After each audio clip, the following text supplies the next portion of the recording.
Ayo, it's Mayo, and I'm going to show you how to change the tempo of your USTs in UTAU, or when you're so frustrated with a project and you just want it to work and it doesn't, how to change it in REAPER.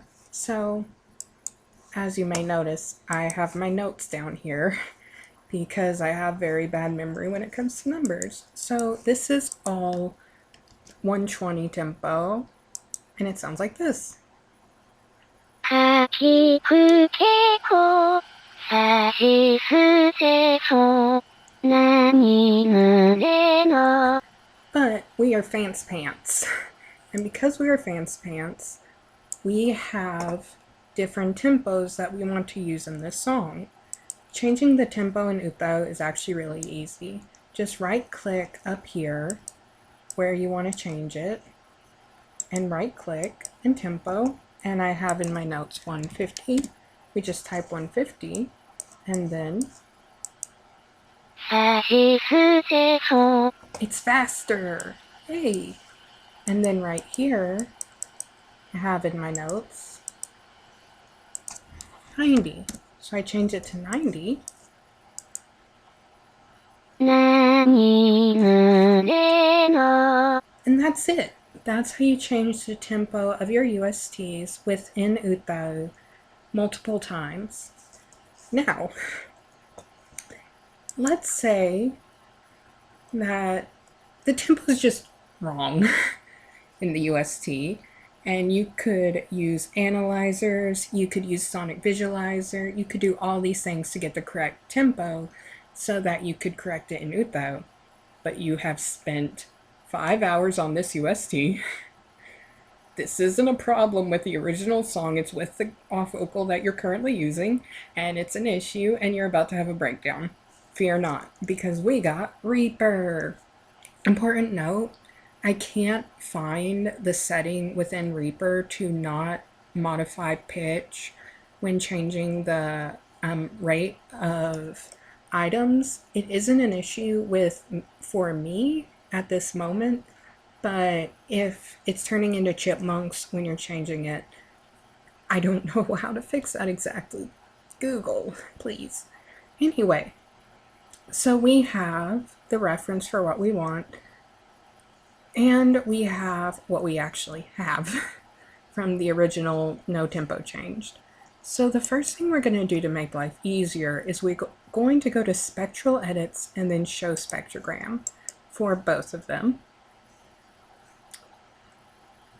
Once we have that, you can see that it'll be really easy to line everything up.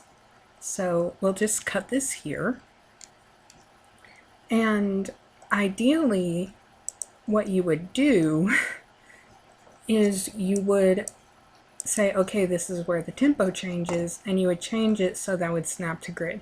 Here's the thing, we don't know that in this thought experiment. So we know that this is shorter than that, so all we have to do is press Alt and then move this.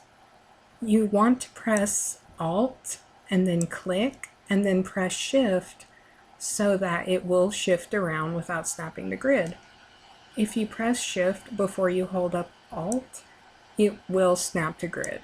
So you have to go click, Alt, Shift. Anyway, now we'll just move this around a bit, try to get in the right place. We'll try here and see if that's about right. And it looks about right. Everything is lined up more or less exactly where it should be. This is easier because it's the same UTAU with the same UST, just with the tempo change, but さしすせそ。good.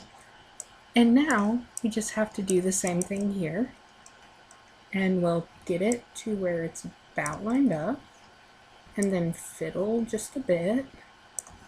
And as you can see, all nicely lined up. This experiment is a lot easier for me because I know where the time changes are, and I'm using the same UTAU same notes, same everything for both versions. So かきくけこさしすせそなにぬねの it's not exactly perfect, but it is close enough. So if you're working on the UST, and by the way, all of the tempo changes, if you make them in Reaper when you're making your MIDI file for the UST, will be brought over to UTAU only on the condition that you use export project MIDI and not the MIDI editor itself to save the MIDI. But if you've already made the UST and there's a problem that you couldn't foresee and you just cannot take it, you can change all of that in Reaper. If you're an actual human singer and you're having problems with being on time, don't use this method because it will be a lot of heartache. Use a program like Melodyne so that you can quantize it like instantly. So yeah, I hope this was helpful to someone. Bye.